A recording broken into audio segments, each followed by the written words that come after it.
안녕하세요. 반갑습니다, 작가님. 저를 반기시는 게 이면 안 되죠. 구독자님들을 반기셔야죠. 반갑습니다, 구독자님. 항상 저를 이쁘게 봐주시고 참 좋게 봐주셔서 늘 감사드립니다. 기해년 새해에는 새해 복 많이 받으시고 각각 가정에는 만사 형통하기를 바라랍니다. 건강하세요. 네, 선생님. 네. 구독자분들 되게 기뻐하시겠네요. 네. 오늘은요, 네. 제가 준비한 질문이 네. 신가물. 신가물요? 네. 많죠. 특징이 뭐예요? 신가물이요? 오리지널 신가물들은 이게 좀 반또라이라고 보면 돼요. 반또라이? 예. 반은 내 정신이 아니라고 보면 되고, 아니면은 많이 아파요. 많이 아프니까 내 정신이 가질 수도 없는 거고, 그러니까 일단은 몸을 안 치면은 정신적으로 치는 경우가 오거든요. 오는데 자꾸 이상한 소리를 해요. 자꾸 이상한 걸 보게 되고요. 뭐 예를 들어서 부처방울을 본다거나 할아버지를 본다거나 뭐 부처님을 본다거나 귀신을 본다거나 막 이런 경우가 많이 나와요. 근데 선생님, 신가물이라고 해서 다 신을 받는 건 아니잖아요. 아니죠. 절대 아니죠. 그거는 절대 아니에요. 우리나라 사람 거의 다 신가물이라고 보시면 돼요. 그쵸? 당군의 자손이니까. 예, 전부 다 신가물이에요. 근데 그 신명의 가물이가 얼마만큼 그 사주에 따라 틀리거든요. 그 신기에 그게 단 가물이도 그 특징이 틀려요. 있어요. 그 신가물이가 연예인이 될 수도 있고 가수가 될 수도 있고 이게 뭐 다 다르거든요. 창을 하시는 분도 있고 막 많아요. 그분들도 다 신가물이 들어가 있는 거거든요. 근데 우리가 무당 세계에서 무속으로 들어오는 신가물은 좀 이게 그런 분들하고 특징이 다르잖아요. 그죠? 그러니까는 어떻게 보면은 몸이 많이 아프다든지 아니면 반또라이가 돼가 있다든지 노다지 그냥 헛것을 보고 그냥 잠도 못 자고 그냥 혼자서 궁지렁궁지렁 미친 거지. 그게 반또라이예요. 이제 그런 상황까지 와야 이제 그게 되는 거죠. 그러면 근데 그렇게 왔다고 해도 다 신제자 되는 거는 아니에요. 귀신이 빙의가 돼서 그럴 수도 있는 거고 여러 가지 형태가 있는 거거든요. 그러니까요. 그렇구나. 그러면요, 선생님. 네. 이 신가물들 네. 어느 정도까지 가면 신을 받아야 돼요? 벌써 이제 눈에 자꾸 보이고 나도 모르게 자꾸 이게 상대에 대한 어떤 이야기를 하게 돼요. 말을 하게 되고요. 근데 그게 말을 하게 되면 큰 업을 짓는 거거든요. 죄가 돼요, 그거. 함부로 이야기하는 것도. 그러니까 그럴 때는 일단은 이렇게 검정을 좀 먼저 봐보는 게 좋을 것 같아요. 이 신굿을 하기 전에는. 뭐 한 군데만 가서 결정을 짓지 마시고 난 적어도 한 5군데 정도는 가보라고 저는 권해보고 싶어요. 거기서 과연 나하고 내가 생각하던 거하고 일맥상통이 되는 집이 아마 끌리는 데가 있을 거예요. 그런 데를 선택을 해서 내가 하시는 게 더 좋을 거라고 봐요.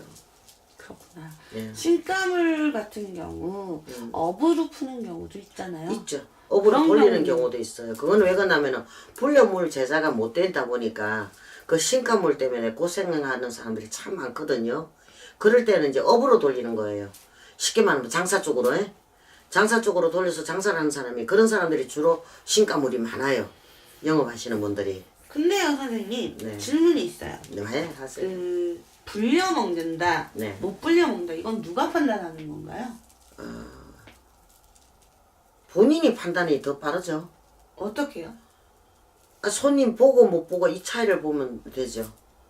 그리고 잘 불리는 제자는 벌써 깨가 나오는 게 틀리잖아요. 사람을 보면은요. 손님 많고 안 많고를 보는 거 아니에요. 내가 그 상대를 보고 깨를 풀고 자신에 대해서 얼마나 그것을 단속을 잘하고 사는가다 해서 그것을 봐야 되는 거죠. 그러면 네. 신가물들이요. 네. 자신의 미래를 딱딱 예측할 수도 있나요? 있죠. 어느 정도는. 왜 그러냐면 촉이 서가 있거든요. 알아요. 어느 정도는. 신가물들요. 그런데 그 감정에 쌓여가지고 자기가 생각했던 게 있었는데 분명히 그 감정에 그 순간에 그 분위기나 감정에 쌓여가지고 잊어버리는 거야. 잊어버리고 엉뚱한 선택을 해가지고 고생하는 사람들이 참 많아요. 그리고 뒤에 가서 후회를 하는 거야. 아 맞다 그때 내가 이렇게 했었는데 왜 이런 판단을 결정을 지었나 하고 그렇게 후회하는 사람이 더러 많더라고요. 신가물 네. 굉장히 힘든 말이잖아요. 아이, 안 좋은 이야기죠. 그 소리 들으면 다들 기분 안 좋아해요. 아 그래요? 예. 그래도 신의 선택을 받는 사람들이잖아요. 신의 선택을 제대로 받으면은 참 행복한 거죠. 나 같은 경우에는. 나는 신의 선택을 해줘서 너무 고맙고 감사해요. 감사하고 또 이 방송을 통해서 유튜브를 통해서 또 우리가 만남을 또 가지고 이렇게 이야기할 수 있다는 것도 참 행복하고 좋은 거거든요. 그런데 그것을 제대로 못 해먹는 사람은 고통밖에 안 따라요. 너무 힘들고. 지금 현재 경제가 안 좋잖아요. 그죠? 우리 사는 사람들 다 힘들고 어렵거든요. 지금 쉽게 말하면 현금이 시중에 돌지 않는다는 이야기가 되거든요. 네. 그런데 이 무속인들도 엄청나게 힘들어요. 지금. 제대로 이게 잘 불리지 못한다는 이야기는 그만큼 내가 감당을 해가지고 쳐나가지를 못한다는 이야기거든요. 이게 무속인들도 이 생활이 굉장히 힘든 사람이 많아요. 밥도 제대로 못 먹고. 그런 분들도 굉장히 많거든요. 그런데 그 사람들이 이게 신을 잘못 받았어, 잘못해서가 아니라 어느 누구라도 시기가 있어요. 잘 불리고 돈 많이 벌 수 있는 시기가 있거든요. 근데 그 시기를 못 만나면은 그 고생을 진짜 개고생을 나도 그 개고생을 해봤거든요. 그리고 이 신벌이 한 번씩 떨어지면은 진짜 일반 사람 생상도 안 되는 고생을 하게 돼 있거든요. 그러니까 이것저것 참 많이 우리에게 무속에 대한 이야기를 하려면은 진짜 끝이 없어요. 그러면요 선생님 업단지, 신주단지, 내린꽃도 시기가 있나요? 업단지 자체가 시기가 있어야 업단지가 들어오는 거지. 일반 사람 업단지 받을 필요가 없는 거예요. 신주단지도요? 똑같은 거죠. 내린꽃도요? 그럼요. 그 시기는 어떻게 알죠? 그거는 본인들이 먼저 알아요. 어떻게요? 벌써 본인들 알고 무당집에 전보러 오잖아요. 오게 돼요. 자기도 모르게. 그게 이제 연이라는 거겠네요. 인연법. 그쵸. 자기도 모르게 이쪽으로 끌려서 오게 돼 있는 거예요. 자꾸 집안에 문제가 생기고 이상한 주인공이 생기거든. 아, 그게 이게 문제가 있다. 그러니까는 이게 이제 찾아오게 되는 거죠. 이제 그때 이제 그게 딱 아다리가 되는 거예요. 근데 만약에 네. 업단지를 모시려고 해요. 네. 신주단지를 모시려고 해요. 네. 내린굿을 하려고 해요. 네. 근데 조상이 엉켜 있으면 이게 가능한가요? 안 되죠. 조상을 먼저 풀어주고 네. 단지를 모시거나 내린굿을 하는 게 순서라는 말씀이신 거죠? 그렇죠. 그러니까 내가 그러잖아요. 이게 어제도 그 이야기가 나왔는데, 아 조상을 진짜 풀어줘야 할 조상을 제껴놔 버렸더라고요. 예를 들면은 친가가 있고 외가가 있잖아요. 친가를 갖다가 완전히 개무시하고 외가만 갖고 들고 설친 거예요. 그게 되겠어요, 안 원래 되겠어요? 친가를 먼저 따져줘야 되는 거예요. 친가는 주인공이 되는 거예요. 그렇죠. 외가는 분리신이거든요. 바깥으로 외로 도는 거니까 사동간이잖아요.